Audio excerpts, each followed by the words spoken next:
I'm Daniel Levine, and this is the Bio Report.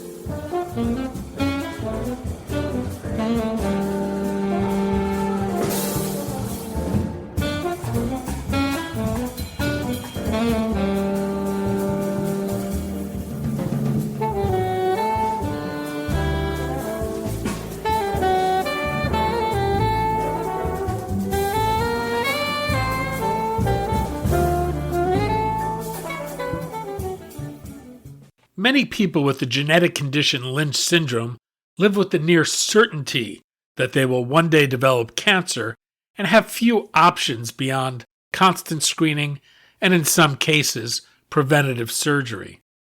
Nouscom is trying to change that by training the immune system to spot and destroy cancer cells before tumors ever form. We spoke to Marina Udier, CEO of Nouscom, about the company's experimental cancer vaccines, how they work, and the broader potential for the company's off-the-shelf therapies.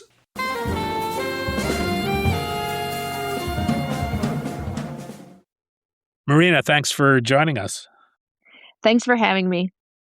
Well, we're going to talk about the inherited condition Lynch syndrome, which significantly increases a person's risk for developing cancer. Nouscom and its efforts to develop next-generation off-the-shelf immunotherapies to treat precancerous and cancerous cells that arise from failures in the body's DNA housekeeping system. Let's start with microsatellite instability. This is a concept I think would be helpful for you to explain it in simple terms. What is it? So, microsatellite instability, or MSI, is essentially what happens when the DNA spell check system stops working properly. Our genome contains many short, repetitive stretches of DNA, and these are referred to as microsatellites, and they are particularly prone to errors or typos when cells divide. And normally, a repair system is available that fixes these mistakes immediately. But when that repair machinery fails, then errors accumulate in these regions over time. And these errors lead to mutations, and mutations lead to cancers. And these mutations have a specific phenotype. They're so-called indels, or insertions slash deletions, which in turn create something that I might talk about a little later on, which are so-called frameshift proteins that are specific to tumors and that immune system can recognize. So in a nutshell, the MSI, if you will, it's a hallmark of tumors with substantial genetic disruption. There's also a mechanism known as DNA mismatch repair that polices base-to-base mismatches. I take it that's the repair system you alluded to. Absolutely. What happens when the system is working as it should, and what typically goes wrong to inactivate the process? Yes, thank you. You are absolutely right. This mismatch repair system is one of our body's elegant quality control mechanisms, if you will, because normally during the course of cell division, the small errors can occur, and then these mismatch repair proteins are recruited to come and quickly correct these errors to preserve the genomic stability. What happens when the mismatch repair system doesn't function properly is that there is a mutation in these genes that code the proteins, which means that the proofreading system is basically compromised at birth. And therefore, as these errors go uncorrected, the mutations build up over time and ultimately drive tumor formation. So when this mismatch repairs fails, you really will see a predictable set of these tumor-specific changes, which is at the core of what Nouscom is trying to target. One result of insertion and deletion mutations in these regions is the production of what you referred to before as frameshift proteins or frameshift peptides. What are frameshift peptides, and why are they important biologically and immunogenically? Absolutely. So frameshift peptides do occur as a consequence of these mutations, which, as I mentioned, are most often insertions or deletions. So Think about reading a sentence from the wrong letter, right? So what I usually say is, the cat ate the bat. And now try to, take a letter and just delete it, and you will basically read gibberish, right? And this is what happens when the mutations occur and when the shift in reading frame changes. And these peptides, these frameshift peptides, are really specific on tumor cells, so they're completely absent from healthy tissues, and that makes them attractive immunologic targets because they are so-called non-self. An immune system can get quite well activated against these non-self mutations. And that is really the foundation of our lead product called Nouscom, which leverages a set of 209 of these frameshift neoantigens with the aim to drive strong immune response. Microsatellite instability is a mechanism that underlies many different types of cancers. What's known about which cancers are most commonly driven by microsatellite instability, and how does prevalence vary from one cancer type to another? Yeah, excellent question. So the bad thing about MSI tumor is that they're in principle organ agnostic or tissue agnostic. So in fact, the first ever tumor agnostic label was given to pembrolizumab or Keytruda back in 2017 in the US for treatment of MSI tumors. That said, there are certain organs when those prevalences are greater. So, for example, GI tumors like colorectal and gastric, as well as GU tumors like endometrial and ovarian, tend to be where the MSI cancer converges. It can be others. There are urothelial cancer, even certain skin cancer that are associated with the MSI. And these MSI cancers can be hereditary or they can be sporadic. Hereditary cancers are linked with something that we'll talk about, and it's called Lynch syndrome. And then there is also this non hereditary component, which happens sporadically. What is important to note is that the biology of the disease is consistent across these different tumor types. So, for example, our lead asset, Nouscom, is designed to, in principle, target any MSI tumor or any organ, while acknowledging that the most common ones are those that I mentioned. Oh, why did you start with tumors that are characterized by high levels of microsatellite instability and by deficient DNA mismatch repair? And what makes this setting particularly attractive or tractable for a vaccine approach? hmm So that's a great question. For a good vaccine to work, you need to give sufficient information to immune system to activate against these future occurrences. And you need to do it, or we wanted to do it in a way that doesn't require personalization. The decision was really driven by a biology of the disease. So I talked about these errors that accumulate over time, and these accumulations are very frequent, and they then, in their frequency, they tend to be shared across different patients. So at the core of the 209 is this concept of a universal off-the-shelf vaccine, which can be given to many different MSI patients. And we particularly adopted this way because for this to work as an off-the-shelf product, you need to give many frame shifts to the immune system so that the immune system can select those that are specific to that specific patient and that specific tumor. And you can do that only if your technology allows you, from the capacity standpoint, to encode all these different mutations in the platform with the aim to activate the immune system. Walk us through Newscom's platform. What are you doing differently from earlier generations of cancer vaccines that failed? So I there are usually three things that I highlight when talking about a good cancer vaccine. One is platform, second one is payload, and the third one is patient.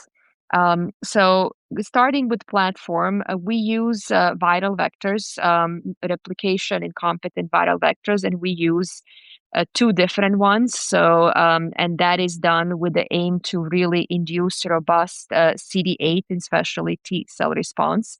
And this way of heterologous prime boosting has been generally acknowledged to be the most potent. Second, I talked about payload, and payload is basically the neoantigens like frameshift peptides that you can present to the immune systems with the aim to induce broad immune response. So against many different neoantigens, because then the chances of any tumor escape are very low.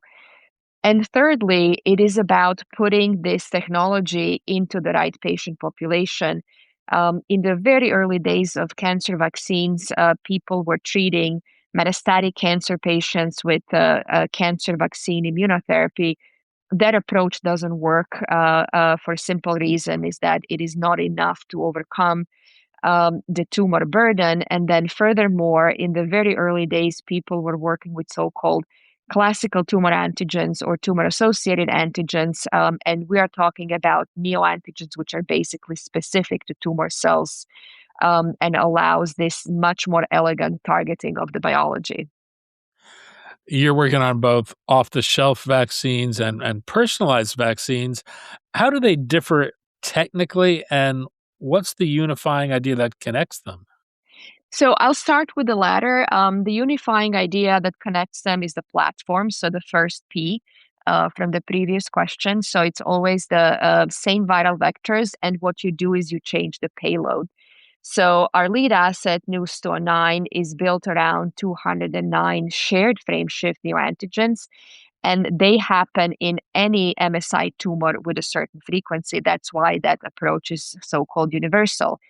In the personalized program, you take the same platform, but by looking at individual tumors, you sequence them and you collect genomic information specific to that tumor, and then you encode neoantigens which are individualized to that patient, and basically you make vaccines on the go, on demand. So the unifying principle is the platform, the same prime boost optimized for strong T cell activation. And together, they really allow us to address many different disease types because personalized has an advantage of being applied to any situation where you have a tumor that you can sequence, and off the shelf has a benefit of targeting these specific biologies like microsatellite instability when you have a lot of shared mutation in common to different patients that allow a preparation of an off the shelf product. And what have you learned about neoantigen quality versus neoantigen quantity, and what actually makes a good target? This is an excellent question. When I started working in the field of cancer vaccines, which was now more than a decade ago, there was a lot of discussion around neoantigens and the quality and how do you select the right ones. And this is all very relevant because you gotta be able to predict which antigens are going to be good binders and which are going to be expressed well on the cancer cells. But what we learned over this decade is that many different teams and companies have developed different algorithms, and they're all solving for a common set of problems. What I always believed in, and we believed in at Nouscom, is that the quantity matters as well. Because if you are able to educate your immune system and activate it against a broad set of targets, then you are significantly reducing the chance of tumor escape. So even if you have a quote unquote right antigen, if the tumor figures out how to design an escape mechanism, then the disease is going to recur. So it's really both, right? You got to be able to select good quality neoantigens, but you really also need to have a high payload um, with the goal to result in a high quality T cell responses, which are then going to translate into good clinical outcomes. Well, expand on that a bit. How do you think about both tumor heterogeneity and immune escape when designing vaccines and combination treatment regimens? Yes, excellent question. So, tumors are just incredibly adaptive, unfortunately. And if you target them with only a couple of neoantigens, then the tumor can, in principle, downregulate them and hide, right, from them. If you encode over 200 neoantigens, which is what we do with our lead program, you generate broad so called polyclonal response against these multiple targets, and therefore you are reducing significantly the possibility of this escape. And our early trials were done in a therapeutic setting. So when the patient presents with a disease already, and we learned even before we went into the clinic that vaccine paired with checkpoint inhibitor is a very good combination because one releases a brake on the immune system and the other one activates immune systems and goes beyond rescuing exhausted T cells in a tumor microenvironment, but actually generate new T cell responses. And that combination of breadth of immunogenicity, as well as the combination with the checkpoint inhibitors, really reduces these tumoral escape pathways and improves the likelihood of meaningful and durable responses. Nouscom describes its therapeutic approach as cancer interception. What do you mean by that term, and how does it differ from traditional cancer treatment? So this is really we're really at the forefront of changing the game for cancer treatment because instead of treating disease when it happens, and that's usually starts with symptoms, the idea here is that you would stop cancer at its earlier stages, so at a cellular form before you even have tumor as a tissue that forms or spreads. So, in other words, instead of waiting for the disease at whichever stage to present with symptoms and treating it, we train the immune system to eliminate precancerous and early cancer cells as they emerge. And for high risk groups like Lynch syndrome carriers, this is really important because it could represent a game changing shift from the life of waiting to get cancer to the life of actually being able to do something about it. Let's talk about News 209. What is it doing that a PD-1 inhibitor alone is not doing? So I mentioned before the analogy between the gas and a brake, right? So the checkpoint inhibitors are releasing the brake from immune system, which means that they are allowing cells which might have been in the tumor microenvironment and they're exhausted. It sort of allows them um, um, to start working, whereas the 209 is really an immune activator. So it can create new T cells and new reactivities in the tumor, which cannot be just rescued through the action of checkpoint alone. So that's why, in the context of therapeutic application in a metastatic disease, it is important to have both.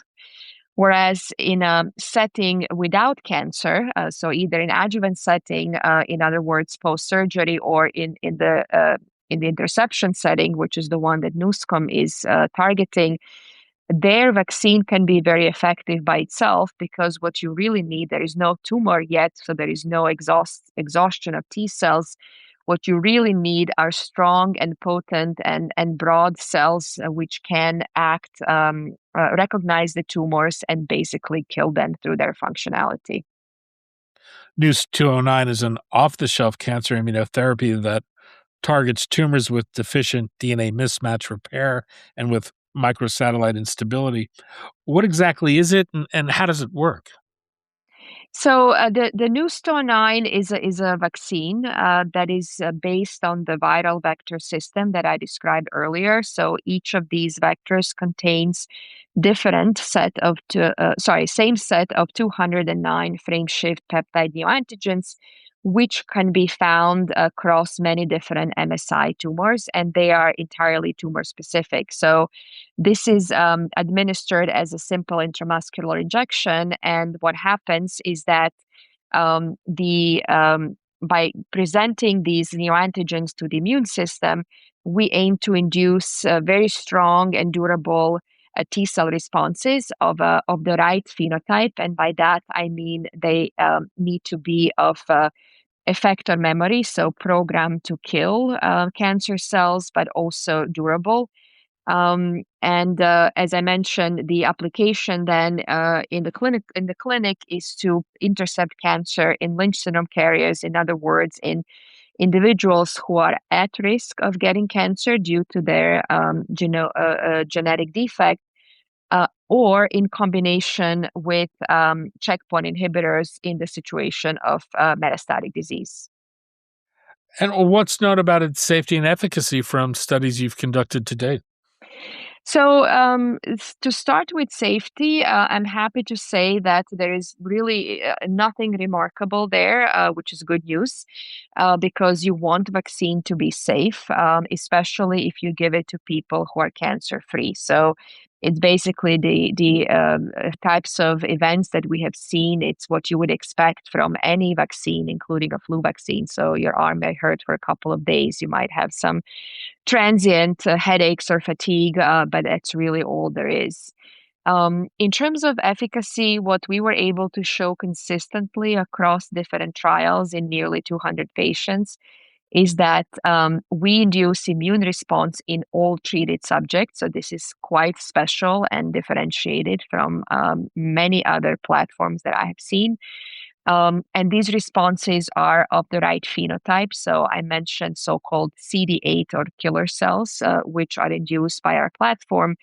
And they are durable, which means that they persist over time. And so you don't need to re-administrate more than maybe annually.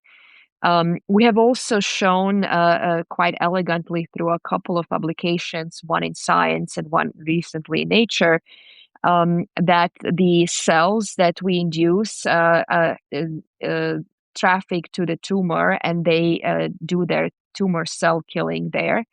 And in patients, what we were able to observe, it's the nice correlation between that immune response and clinical response, which is ultimately what we want, right?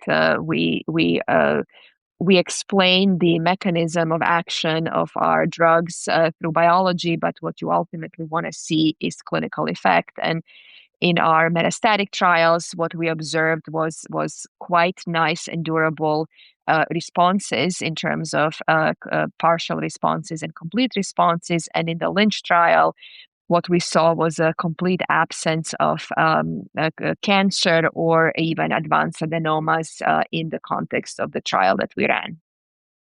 209 as both a monotherapy and in combination with a PD-1 inhibitor.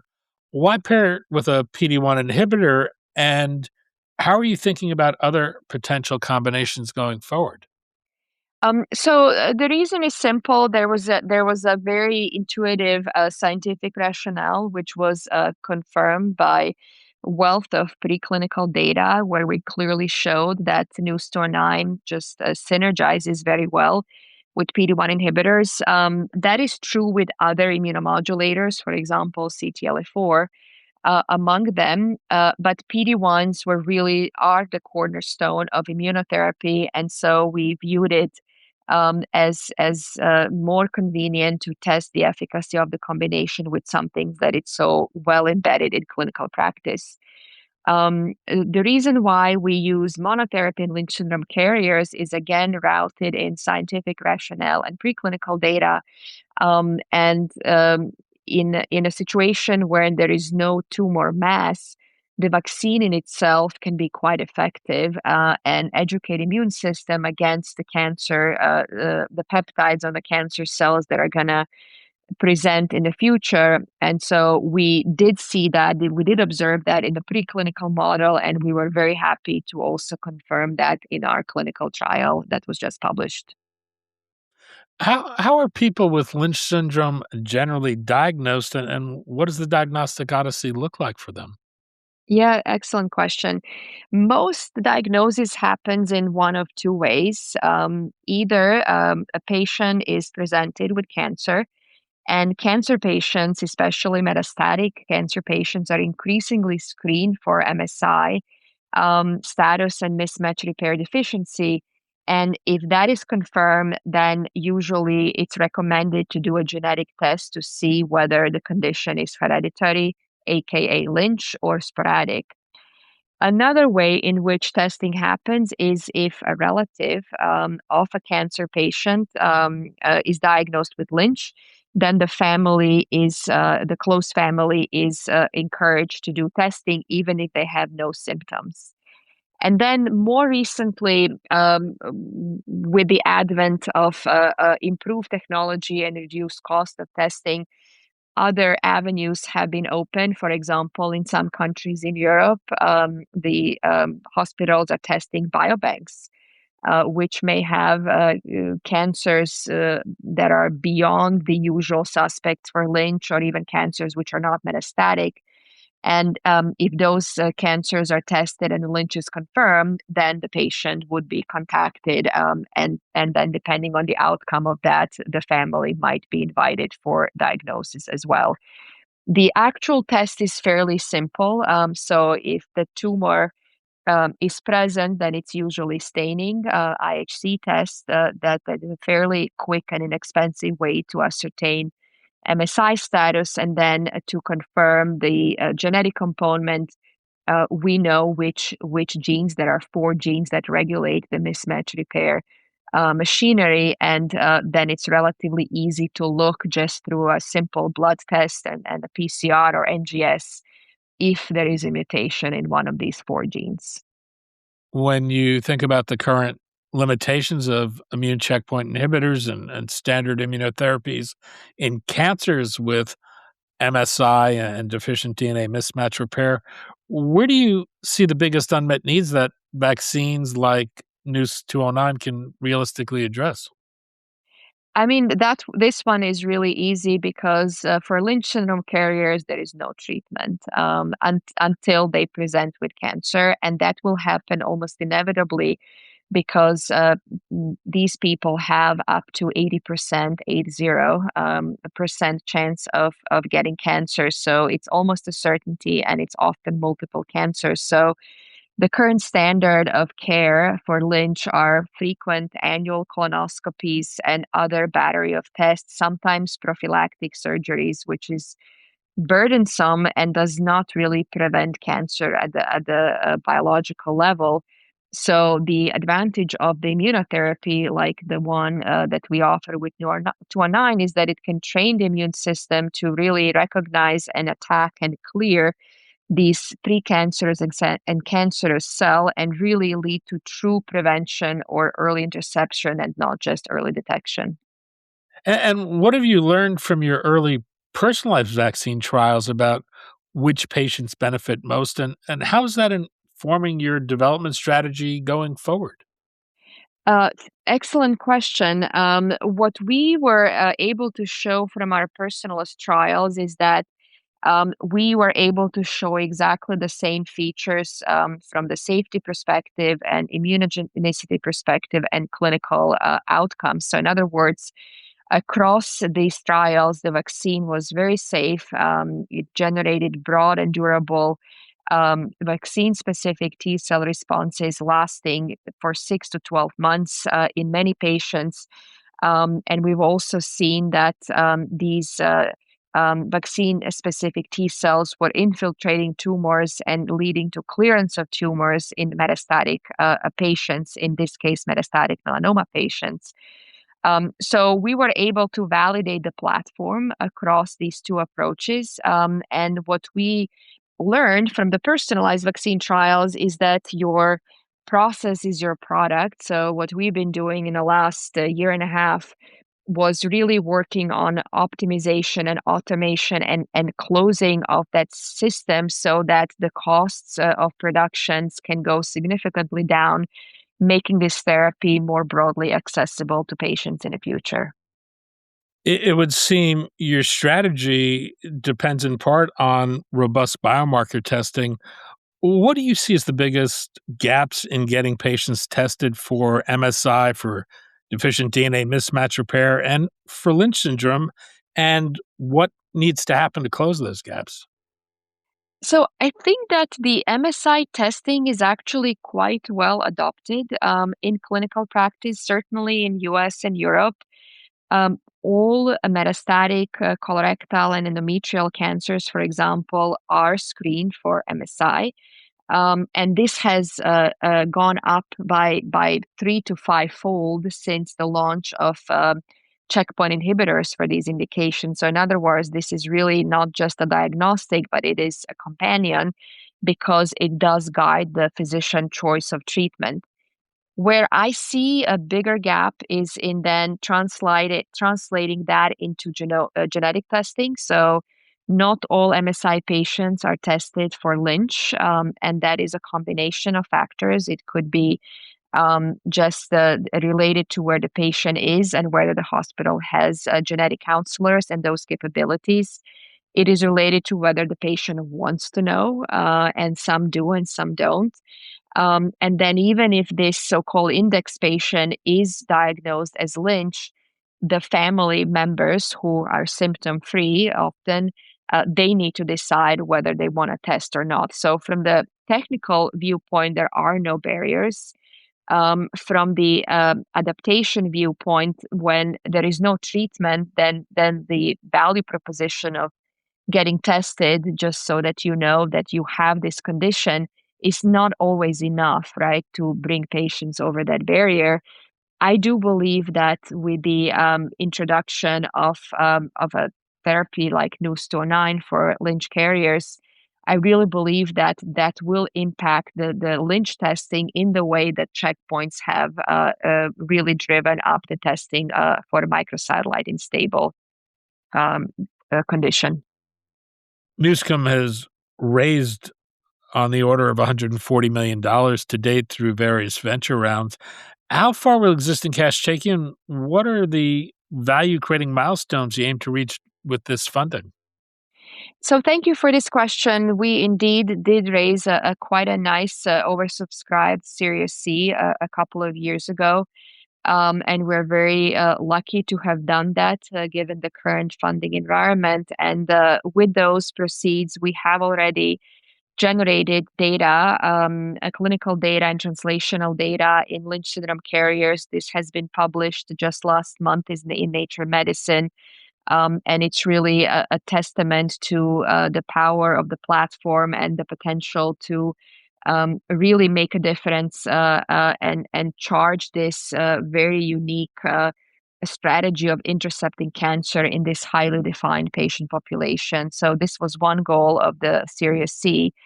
Another one was to test the effectiveness of the combination of 209 and pembro in metastatic MSI high colorectal cancer patients. And we presented at ESMO last year. We presented data in patients who have failed prior checkpoint treatment. We have shown very encouraging efficacy data, including the a patient who has been reported on treatment for more than a year and a half at a time, which is really quite incredible given that the options are limited in that setting, and the so-called progression-free survival is really measured in months and nothing more than that.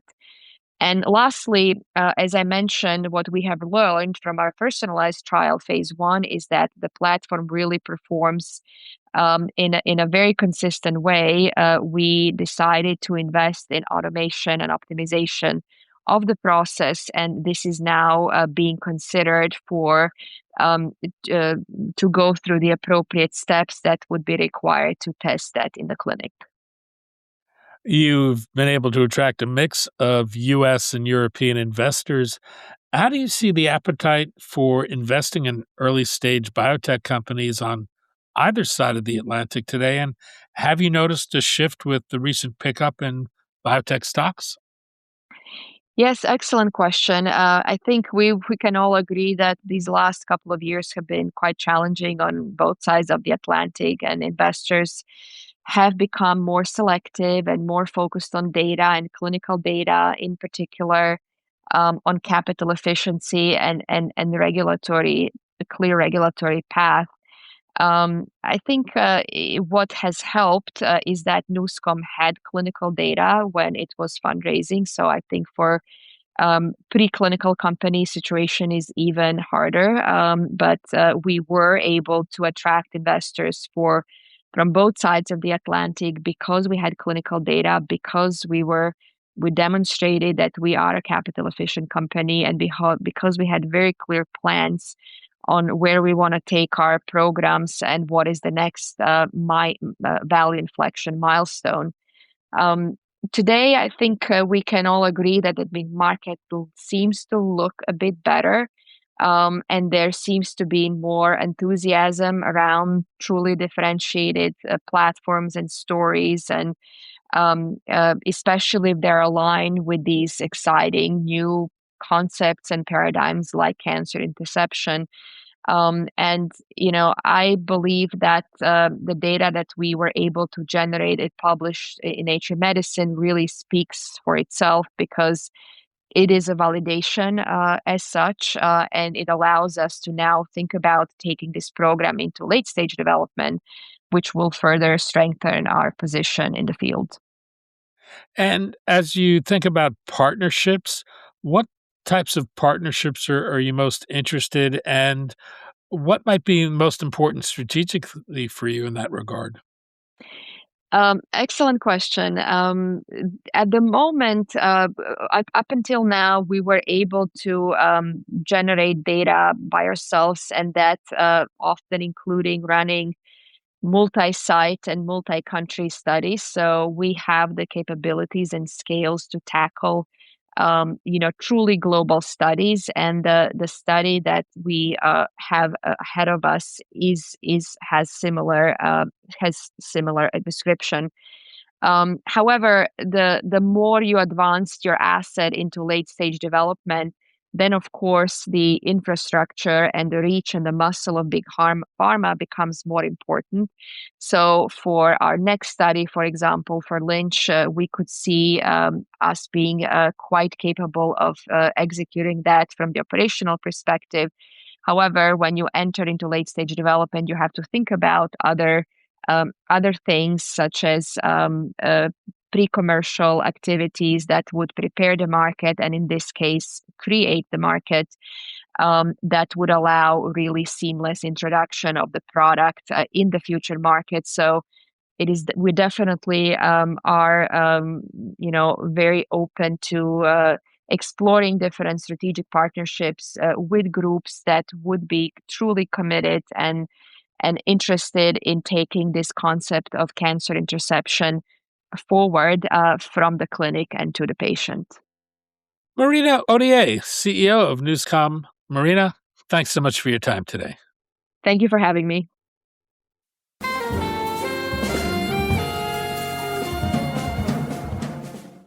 Thanks for listening. The Bio Report is a production of the Levine Media Group. To automatically download this podcast each week, subscribe to our RSS feed or through iTunes or other podcast manager. To join our mailing list, go to levinemediagroup.com. We'd love to hear from you. If you want to drop us a line or are interested in sponsoring this podcast, send email to danny@levinemediagroup.com. Special thanks to Jonah Levine, who composed our theme music, and the Jonah Levine Collective, which performs it.